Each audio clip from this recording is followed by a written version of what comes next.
think I'm recording. Good evening, everybody, and welcome to our third annual Adam D. Kamil guest lecture at the UCSD Department of Visual Arts. Adam Douglas Kamil was a UC San Diego Viz Arts major, media major, with a passion, for the power of media to connect people. To honor the memory of their son, who passed away in December 2009, the Kamil family established the Adam D. Kamil Media Awards and Lecture Series.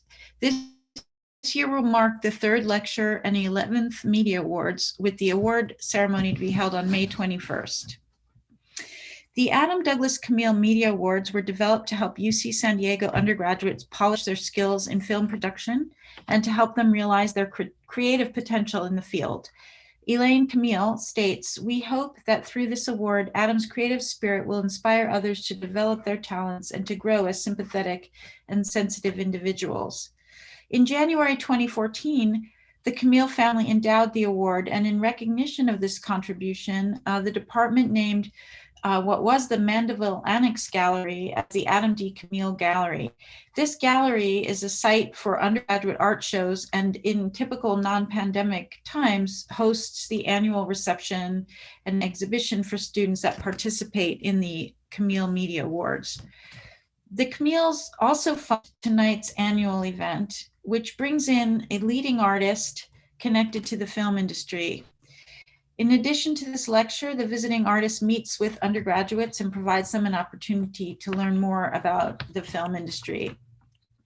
So on behalf of the department and the Division of Arts and Humanities at UCSD, we extend our deepest thanks to the Kamil family for this ongoing opportunity. Thank you very much. Tonight, we're so pleased to welcome Garrett Bradley as the third annual Kamil Lecture Series speaker. Garrett will show some of her work and have a discussion with MFA student and film and video maker Kelechi Aguncha. And now I'm going to turn this over to Kelechi, who will introduce our speaker. I just want to end by saying thank you all for coming, and please feel free to put any questions you have in the chat. Welcome, Kelechi and Garrett Bradley. Hello, my name is Kelechi Aguncha. I'm a second-year MFA in the program. Thank you for joining us tonight for the Kamil guest lecture. This talk is part of the Visual Arts Department lecture series, and it's of course supported by the Kamil family. So tonight we're joined by Garrett Bradley. So if you don't already know, Garrett works across narrative, documentary, and experimental modes of filmmaking to address themes such as race, class, familial relationships, social justice, Southern culture, and the history of film in the United States. Garrett has received numerous prizes, including the 2019 Prix de Rome and the 2017 Sundance Jury Prize for the short film Alone, which was released by the New York Times OpDocs and was included in the Academy shortlist for nonfiction directing. Bradley's work can be seen across a variety of mediums and spaces, such as her second unit directing work on Ava DuVernay's When They See Us and the Whitney Biennial. In December of 2019, Bradley's first solo exhibition opened at the Contemporary Arts Museum, Houston. It was curated by Rebecca Matalon. And in January of 2020, Bradley became the first Black American woman to receive the Best Director at the Sundance Film Festival for her first feature-length documentary, notably Time, which went on to be nominated for the Best Documentary at the 2021 Academy Awards. Quote, Projects Garrett Bradley, unquote, is the artist and filmmaker's first New York solo exhibition, and it's presented as part of the multi-year partnership with the Museum of Modern Art and Studio Museum in Harlem, which features a multi-channel video installation of America. This show is organized by Thelma Golden, who's the Director and Chief Curator at the Studio Museum in Harlem, with Legacy Russell as the Associate Curator at the museum. So if you have any questions during the talk, to echo Amy, throw it in the chat so we can be able to ask them at the end. So with this, I warmly welcome Garrett Bradley. Hi, thanks so much for having me. It's such a pleasure to be speaking with you. And I want to thank everybody for being here this evening, wherever you are, wherever you're phoning in from. So it's funny because right now, my headspace is so, there's so many things in my brain, and I've actually been thinking a lot about like how to have a really meaningful, what a meaningful lecture looks like, not only in this moment, but I think in this era that we're embarking in, which is the era of Zoom, where we've sort of started to speak to one another in monologue. One person speaks, then another person speaks, and the beauty and the spontaneity of exchange and of language and of thought, I think, has greatly shifted. So in an attempt to try to connect with you all as much as possible, I'm not going to make this a super formal thing. And Kelechi, thank you again for that beautiful intro. And if questions come in about things that I'm going to be showing this evening, we don't need to necessarily formally wait until the end. I think I'd like it to be a conversation as much as possible. And so I'm going to start actually by talking a little bit about my first few little projects and films that I made. I think there's a lot of filmmakers that are watching this that are at different stages of their practice, and some are undergrad, some are graduate. So again, there are questions, things that you guys are excited about, even just about your own practice. When you see images and it reminds you of something you're doing, I hope that you'll raise a hand, because I came to filmmaking not necessarily thinking that I'm considering myself a filmmaker. And as weird as it sounds, I make films, but I really think of myself more as a facilitator. I think that being able to act on my curiosity has been my path in life through filmmaking, through image making, but really my work is a product of a collaborative effort that is oftentimes deeply entrenched in questions and in conversation and in dialogue, and is a reflection of the communities that I am a part of. And I think that that's important for me to start off talking about, because I studied religion in college. I went to Smith College, and I was doing a comparative study between Hindu and Judaic philosophy. And I had been making like little films when I was in high school. I had a Hi8 camcorder, and I'll talk a little bit about the first few things that I did with that Hi8 camcorder. But by the time I got to college, I knew that I wanted to make films in some capacity, but I wasn't necessarily interested in making Hollywood films. And I think maybe that's because I was scared of making Hollywood films. I didn't think I was capable of it. I also, and this is a very gendered kind of recounting an experience, but it was my experience growing up, which was, a lot of the other girls my age we weren't really that great at coming together to make things like films. A lot of the guys were really, really good at helping each other out and making films. And most of my friends were like, a lot of my female friends were fiercely independent. And that challenge actually offered me an opportunity to think about different methodologies for how I was going to achieve what I wanted to achieve without a lot of support. And that meant, how do I make a film with a camcorder by myself? And I think that a lot of the solutions that I came across actually are things that I've held on to for a good part of my practice, no matter how many people I now work with over the course of many projects. And I think the first sort of solution was, again, going back to the importance of questions and the importance of dialogue. So I'm gonna start off by showing you guys a film that I made in 2001. I'm gonna share my screen, and I'm gonna turn my video off so that you guys can hear my voice and you're not dealing with any glitchiness. So bear with me as we do this.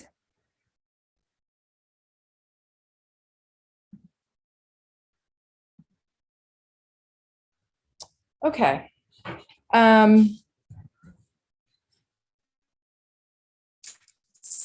So this right here is a film. It's a still film from my first short called Autumn in New York.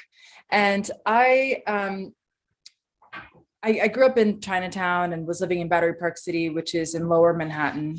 And when 9/11 happened, we were forcefully evacuated out of our homes. And several months after what had happened, there were a lot of tourists and a lot of people in those areas everyone was pretty much trying to figure out how to move through the city and how to figure out what it means to suddenly live in sort of a tourist site where people were going and taking photos of a lot of tragedy and a lot of pain that had happened in that place. And my first reaction was to go out and to talk with people who were in my neighborhood and in my community and ask them how they were feeling about where they were. And so this was Reggie. He was the main guy at the train station that I would get on, the 1-9 train when I go to school. This was me talking to him about what his feelings were. I can't remember this gentleman's name, but he worked in the area, and I would see him a lot. And I have to say, like, I didn't have any methodology. I didn't necessarily know what I was doing. I really was just curious, and I had found a way to try and engage with people. And this film really became kind of like my first opportunity to just be engaged and be curious and to play with my camera and think about framing in a different kind of way. I hadn't had any training at this point. It was sort of a very free form kind of space that I was in. And then I went to college, and as I said, I was studying religion, but this was my first time that I got to sort of play with film, 16 millimeter film.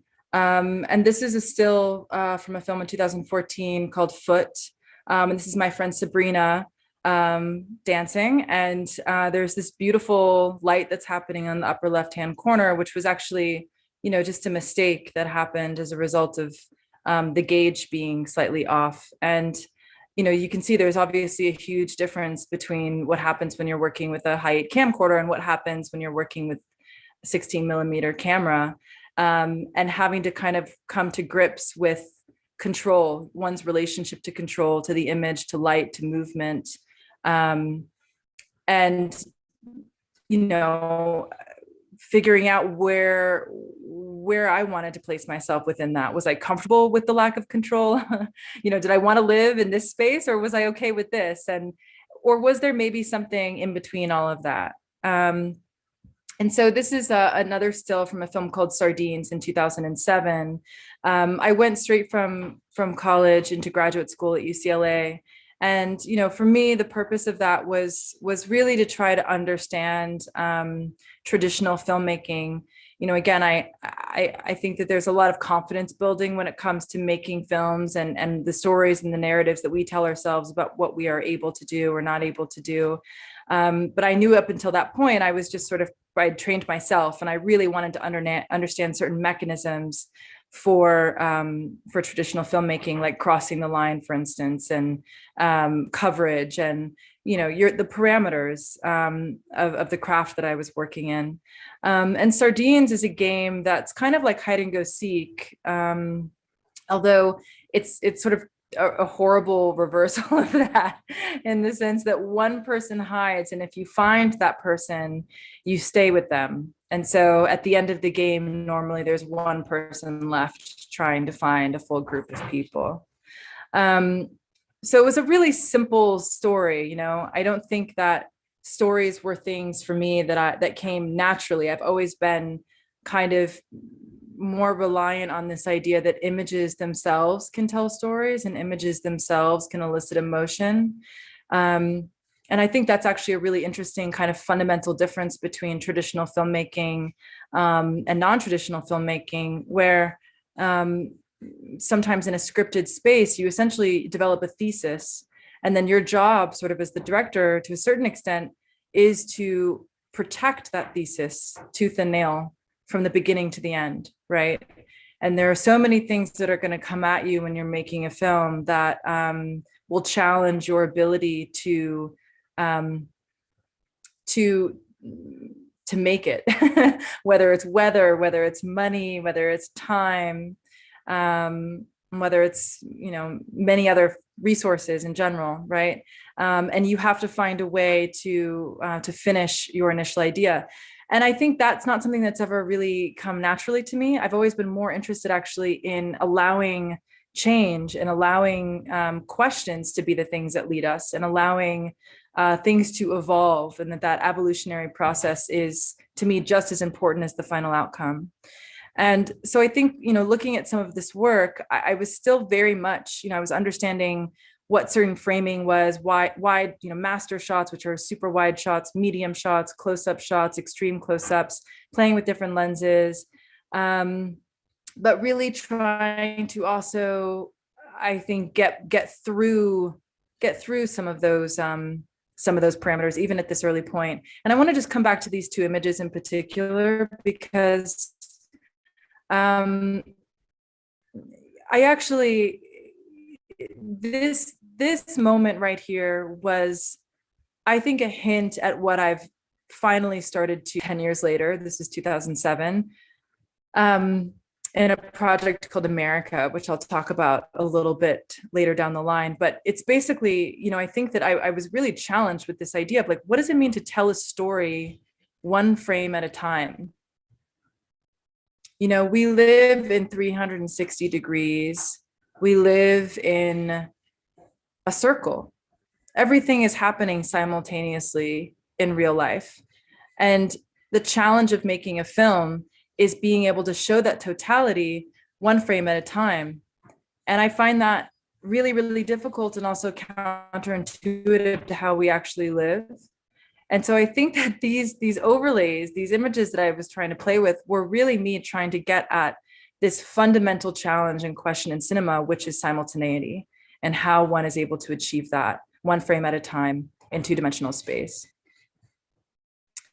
This here is a still from my first feature-length narrative film called Below Dreams. This is Leanne Miller and her son. Let's see, I've got 3 images there. So this project is what brought me to New Orleans in 2010. And I spent about 4 years making this film. And when I was living in California to go to graduate school, I'll be honest, I was sort of struggling a little bit with what it, I didn't know how to drive. I wasn't a great driver. I was used to walking. There were kind of a lot of just basic challenges that I think people who are not from California immediately complain about when they haven't realized the beautiful onion that is a place like California and Los Angeles. But I was restless for to make a long story short. And so I started taking Greyhound buses between New York and New Orleans. And I really did not have any kind of intention or clarity on why I was doing that. And I was meeting people that were my age, and I was asking them questions with a tape recorder about where they were going and what they wanted and what they thought was going to get in the way of achieving those things. And then I would take photos of them. I also had a still camera with me. And around 2010, now I can't remember the exact year, it might've been 2011, the New York Times Magazine came out with this article that said, what is it about these 20 somethings? That was the headliner. And the whole sort of premise of the article was that everyone in my generation was overeducated and was unable to get a job. And that was sort of the big atrocity of my generation. And that was obviously a real counter to my reality and to a lot of the people who I was meeting on these trips. And so for me, it felt like, wow, there's a real impetus for what I can do in making a film that is illuminating the other part of my generation that is not in mainstream media, that does not have images documenting them, and therefore may not be remembered for the future. And so I took all those conversations that I had with people and I built them into a script. And I moved to New Orleans, and I went on Craigslist. And I initially actually had, I'll be honest, I tried to find the people that I had met during my trip, and I was unsuccessful at doing that. I had also, having just come from graduate school, had tried to do it sort of the quote unquote right way. And I went to a casting agent and tried to, cast actors. And I think they were making Benjamin Button at the time, and really could care less what I was doing. So I went to Craigslist, and I sat in a cafe for about 6 months, and I met a lot of different kinds of people who fit into the same kind of storyline as the people that I had met on these trips. Leanne was an aspiring actress, and a mother of 4 at the time. And I got to know her really well, and her story was very closely related to another woman that I had met during my travels. And so the film ended up, which was called Below Dreams, ended up following 3 people as they maneuvered through New Orleans in pursuit of their dreams. And we get to know the city, and we get to know them in different ways, right? Because I think that a city can look different depending on who you are and how you move through space. And that for me was also like the very beginning of a process that has become more legible to me as I've continued to work, which is, seeing something that's in the world, having questions about it, wanting to make something out of it, and knowing that it cannot be made from this point of view of a thesis that then is just executed, but that is really just a starting point in the facilitation of allowing space and creating space for other people and other voices to contribute to this larger intention. And the intention of this film was to say that our generation is diverse, that we have many different difficulties, and those difficulties are unique to us, and that the South in particular is somewhat of a sort of the genesis of our country. It's a place where we can start to really see, I think, the problems in our country in a very palpable way, in ways that are harder, I think, in bigger cities like in New York and Los Angeles, which are beautiful, amazing cities, but that are also very focused on the future, right? And so a lot of my work is based on this idea that in order for us to heal the present, in order for us to heal even the future, we have to have a better understanding of the past. And I think that's part of why I've stayed so committed to being in New Orleans and working in that part of the country.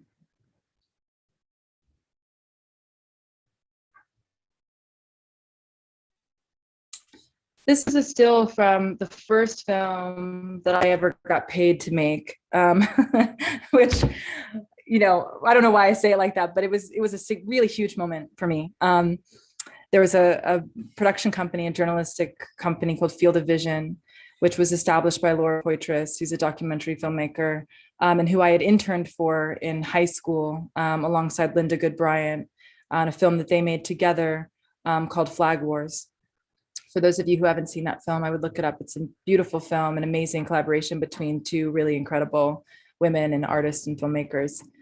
And so Laura started this company called Field of Vision, and asked me, do you want to make a piece of journalism, and as a film?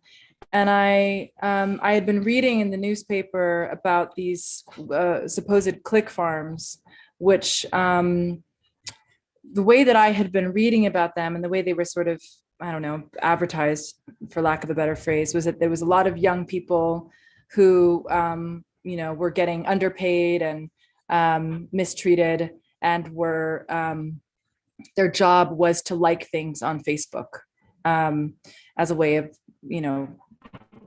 allowing companies and whatever to get more clout.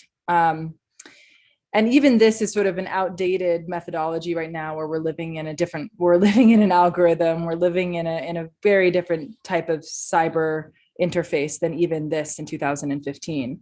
But what I was really surprised by was that once I got to Bangladesh, I found that it was actually a group of young people who were incredibly liberated, and who basically didn't want to become doctors or lawyers, and didn't want to have a boss, and wanted to do their own thing. And so they just set up shop and get paid by Americans and people in Europe to like things on Facebook, but it was on their own time and in their own way. And it was, you know, a type of entrepreneurship, which was really incredible. And it actually illuminated for me this idea of a narrative, again, that sometimes is skewed in the press, of like, well, what was the intention of saying that this is somehow a disempowered situation? And I think a lot of it ended up being, in their opinion, and in the conversations I had with them, was that it was an effort to not hire people to do this kind of work in some kind of way, that there was some kind of alternative agenda to actually disempower people who were working in this way in Bangladesh. This film's called Like. I would love to show it to you guys, but I'm just going to go through some stills. All of this is available online. This is another still called The Earth is Humming, which was also done with field of vision. And it's about earthquakes. And the challenge with this film was trying to, and so for some of the science folks watching tonight, I'd be very curious to know how you guys feel about this film, because I wasn't actually as interested in the real scientific understanding of the 4 tectonic plates that are at the center of Tokyo. I was more interested in sort of the psychological impact of what it means to live in those circumstances, and how Japan as a culture, as a country, as a state, work through those kinds of human anxieties in different ways than we might in America. And so that presented also different kinds of challenges, and a lot of the formal, choices that were made. And it looks like some of these are a little bit out of order, but here's one other image. A lot of the formal choices that were made came out of, again, conversations I was having with people. And this image right here is actually, so this is a disaster preparation center where people, it's sort of like, for anyone who might go to a museum, for instance, there's entire museums and institutions that are built for you to tour and walk through and see sort of simulations of disasters that might happen so that you are prepared. And that's actually kind of a fundamental difference I would find, or at least from how I've grown up in America, where I don't find, and I'm open to anyone having a different opinion here, but I don't think we're always so open to facing the reality, and it's more about ignoring it and then seeing what happens. And I found that it was quite different actually in this case, where there was a real emphasis and focus actually on what could go wrong, but it seemed to have sort of the reverse effect of a type of confidence in a lot of the people that we spoke with that I found very interesting. And then in 2017, and this is something I also just always say to folks who are making films and are interested in making films, anyone can go to the NewYorkTimes.com/Optox website. I don't work for the New York Times. I swear I'm not getting paid to say this, but anybody can submit an idea to them. And when I had made Below Dreams, as I mentioned, I had cast that film from people that I had met on Craigslist entirely. And I maintained really close relationships with those people. And Lon, her partner, Desmond, who is in Below Dreams, I became very, very close with her. And Desmond, several years after Below Dreams came out, was arrested and then was awaiting trial in a private prison for about 1.5 years. And I witnessed firsthand what the impact that had on Lon and on her family, becoming a single mother overnight. I think a lot of people don't realize that when you are arrested, you become a missing person, right? You're not able to pick up your phone anymore. You're not going to work anymore. You are not paying your bills anymore. You really disappear unless there's somebody who's there to advocate for you, who's there to be a liaison. And so all of that went on to her. And there were very few resources for her also to go to in this moment of her life. Because of the stigma of incarceration, it was a very complicated conversation to have with her mother. It was a very complicated conversation to have with friends, certainly people at work. And the irony in her isolation was that there are 2.3 million people that are incarcerated in our country, which means there's probably double, triple, quadruple that number of people who are affected, who are living without a loved one and are having to step in this way. And so in many ways, it's a majority experience in our country. And so I went to the New York Times website and submitted this as an idea to make a film, with my friend who was isolated in her experience. And really what I wrote about was, again, the sort of injustice in her own isolation, knowing how many people are actually affected by this. And the idea that if we could make this film and we could share it with other women and other families, we could actually build a conversation around the fallacy of being the only one. This is Lon about to speak with her mother.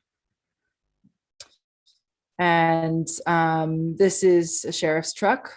And Desmond was in this truck. And they would just wait in this truck for several hours to be called into the court office. And sometimes your name wouldn't be called and you just have to come back next week. And Lon would come, every time he would come into the city, she would come and wait outside this gate and wave to him.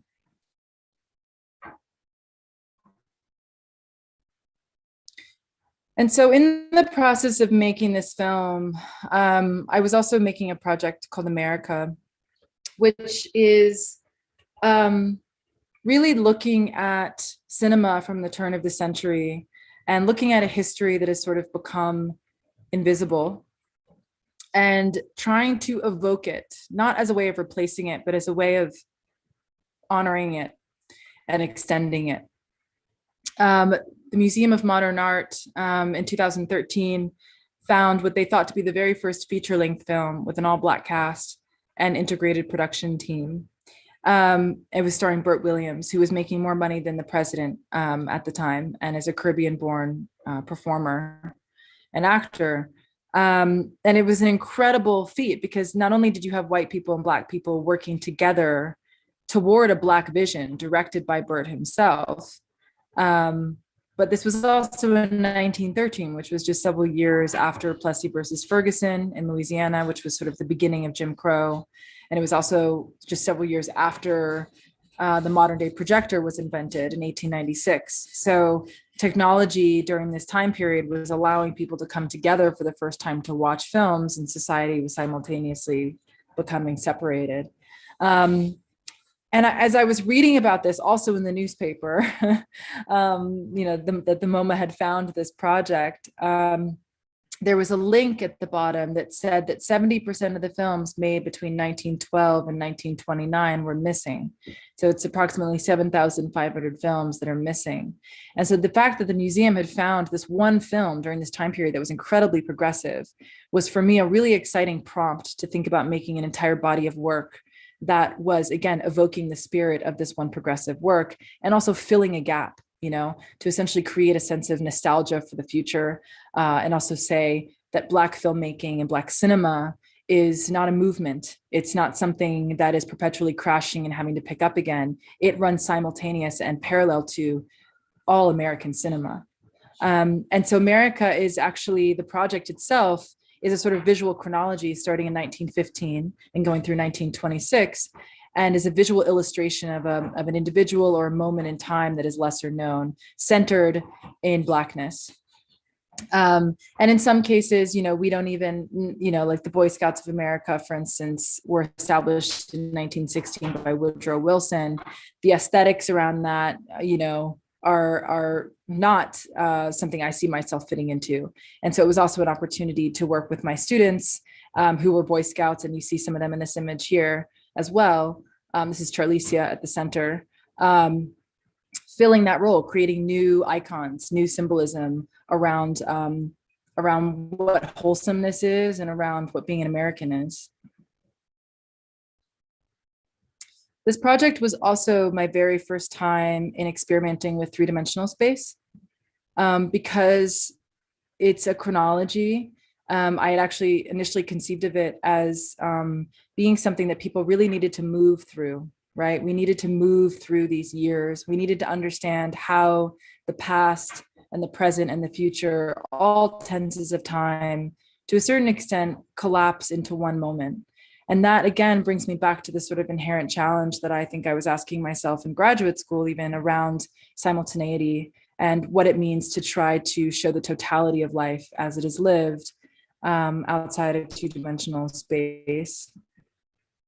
So these are some installation images that are actually from the New Orleans Museum of Art, which is the first time it was shown as a part of a group show curated by Katie Pfohl.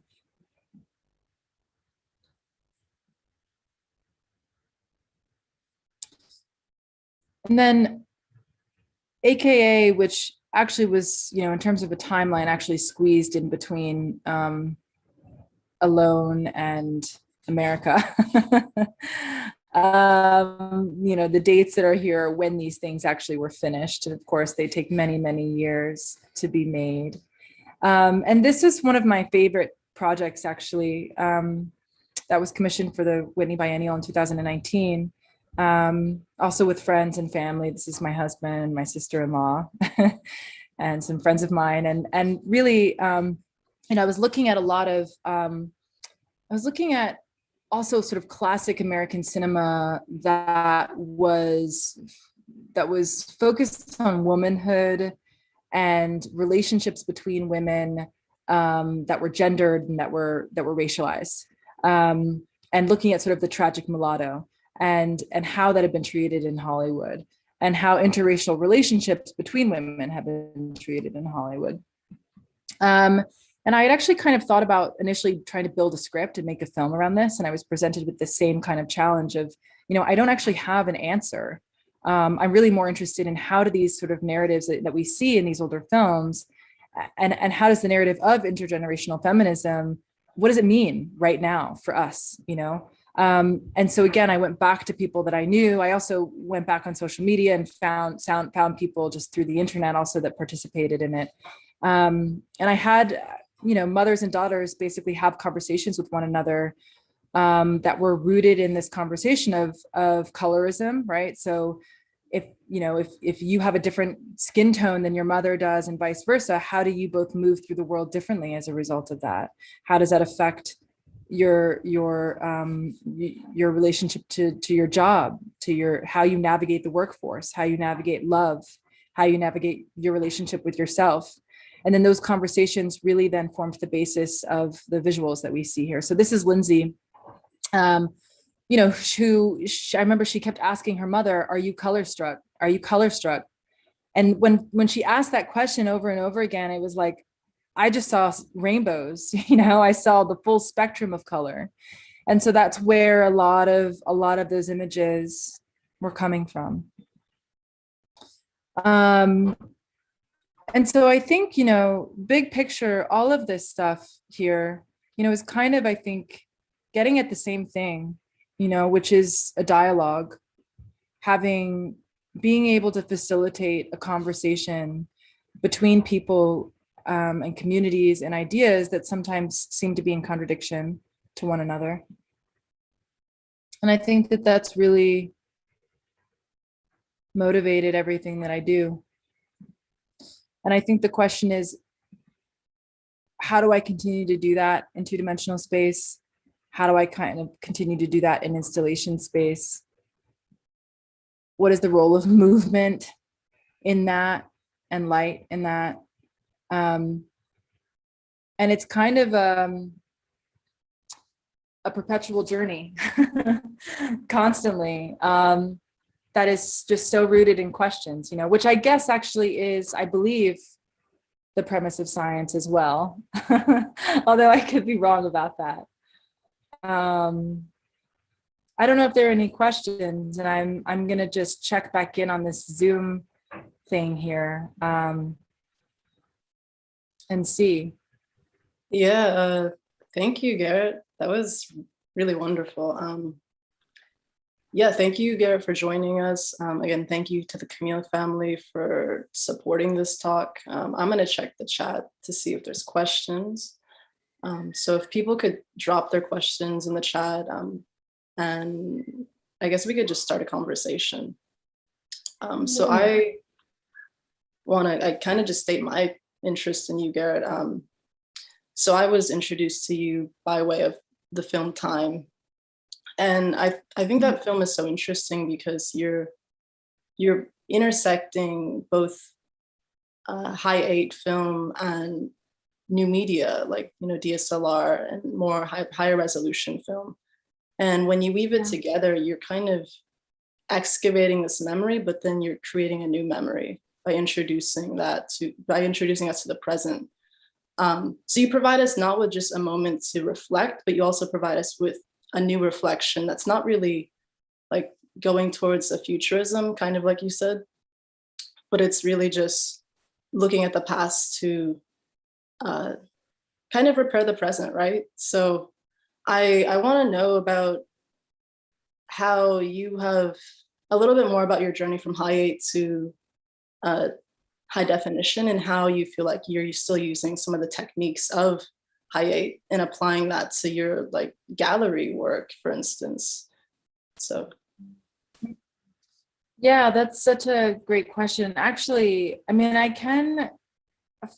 don't want to assume anyone has seen Time, and I'd be happy to just quickly play the trailer if that would be of interest or use to anybody. Should I do that really quickly? Because I think that your question, for those who maybe haven't seen it, I can just quickly show it. It's 2 minutes.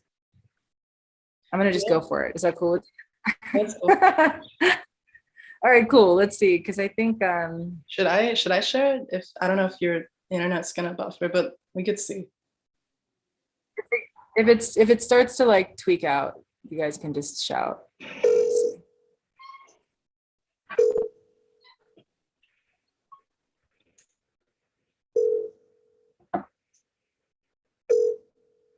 Judge's office. My name is Sybil Richardson, and my family is waiting on a ruling regarding my husband's matter. I was just wondering if you might have any information on like an update on it. No, we don't have anything. You have to just look us on Monday. Yes, ma'am. Thank you so much. Okay. All right. Weekend. Bye-bye.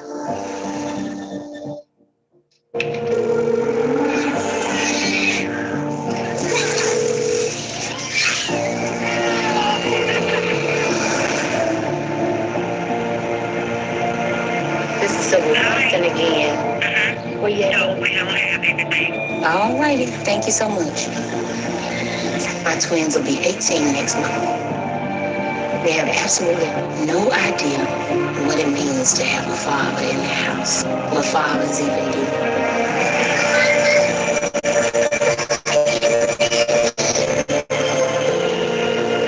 Did you get any word from over at the big house today?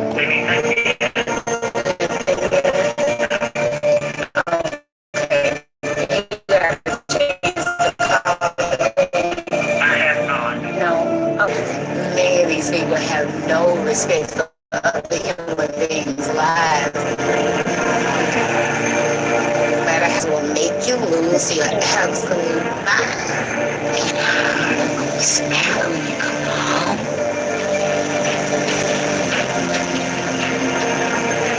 Success is the best revenge. Success is the best revenge. Show them that they can't treat human life this way. Success is the best revenge. Just hang in there, because when you get them home, they gonna pay.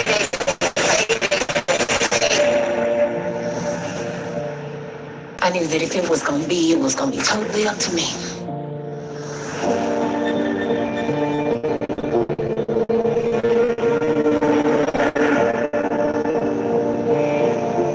Now I can answer your questions. I feel like we have context a little bit.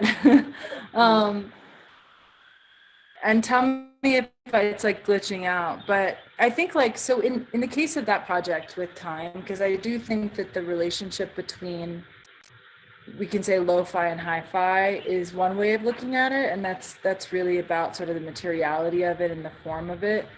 I think that, and I will say this is like kind of a random thought, but it's a part of the conversation, which is that I think my personal feeling is we kind of live in a world right now where there's so much emphasis on content, even more so than form. And I think that's actually kind of unfortunate because it can pigeonhole us, and it can actually prevent us from getting at the crux of kind of all the possibilities that exist within the question that you just asked, which is, how do we get between these two different spaces, you know? And so I'm going to contradict myself really quickly in saying that I got to those two spaces actually through story and through content, because, you know, the conversation that I had with Fox, and Fox is the lead woman in this film that we just saw. I met her in the process of making Alone, which I spoke to earlier. And when I started making Alone, you know, the goal for me was to try to facilitate a conversation and to really connect Lon with other women who were in her same situation. And so I contacted an organization called FLIC, Friends and Families of Louisiana's Incarcerated Children. And Gina Womack, who's the co-founder and director of that organization, said the first person you need to speak with is Fox Rich. And so Fox is briefly in Alone and makes a really vivid connection between slavery and the prison industrial complex. And so it wasn't that I was like, I want to make another film about incarceration. It was that this was a completely different woman navigating the system in a completely different way. And just as Steve McQueen said when he made 12 Years a Slave, there are many, many films that can exist and many, many stories that can be made out of this time period. One film can't stand as the monolithic experience, right? So I knew that to be true for Alone. And it was like, and I think there could be many, many films that are told from this perspective. And I thought Time was going to be another 13-minute short film, like as a sister film, you know? And it wasn't until Fox handed me her archive, which I didn't know existed when I was making it. She gave it to me the last day of filming, and I had to completely rethink what I was making. And what I like to think of it is that the intention that we had together, which was, why do you want to make this film? She said to me, my story is the story of 2.3 million American families. I feel my story can offer hope. And so I felt like my job then was to say, well, what does hope look like in cinematic terms? What does it look like in actionable terms? How do I film hope, you know? And that really ended up boiling down to unity, their ability to stay together over the course of 21 years. It was love, it was self-definition, the fact that every single one of them is not defined by the system. And so I'd like to think that when I was pulling from the archive versus pulling from the things that I had shot, I was making choices based on, does it fit into one of those three things? Mm-hmm. And if it doesn't fit into one of those three things, it's not going to be in the film. Mm-hmm. And so that actually, what at first appeared to be a formal challenge was actually more of a one about content, you know, and about story. Noted. Thank you for that answer. So we have some questions in the chat. We also have 10 minutes, so I hope we can finish on time. So Rebecca Smith asks, do you like to read, and does literature inform your filmmaking? I'm assuming yes, as a documentary filmmaker. And then who are your favorite authors? Oh, that's such a great question. It's such an intimidating question though, because I really want to be a good reader and I'm not really a good reader. I'm that person who's like, I'll read like 10 pages and then come back to it like the next day. And like, it takes me forever to read stuff. So,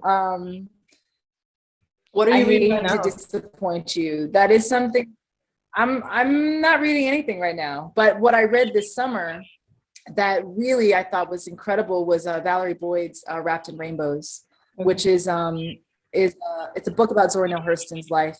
But the research that Miss Boyd did and the way in which she incorporated research to her own kind of poetic writing is really incredible, because it feels as if you're actually reading a diary entry, you know? She's playing with form and with language in such an incredible way that I think really honors the complexity and the nuance and sort of the brilliance of Zora herself, which I think is quite a challenge to do for anybody, you know? There is a great book actually that's kind of more like nerdy and not like a story, but called Shadows, Specters, and Shards by Jeffrey Scholar, who's a professor also in cinema. And incredible book. I mean, a lot of the things that he kind of talks about are things I really deeply am trying to think about in my own practice, about this relationship between sort of quote unquote avant-garde filmmaking and traditional Hollywood filmmaking, and one's relationship to pace and to time and to the legibility of the truth and the complexity of all of that. I think he writes about so eloquently. So I'd recommend both of those books, and sorry that I'm going to work on it. I'm going to work on that. No, thank you for the answer. I'm going to move on to Chanel Monet. Chanel Monet says, thank you, Garrett. Your work is gorgeous. I really enjoyed seeing your film Time, as well as your work in the Grief and Grievance exhibition, which is, yeah, honestly amazing. Hockley did a nice curation of that. She asked, I'm curious to know if Time and Alone are shot on film.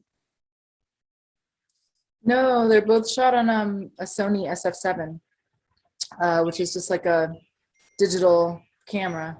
Yeah, it's like a prosumer, right? Yeah, yeah. And I've shot all my films actually, with the exception of America, which was on 35 millimeter film.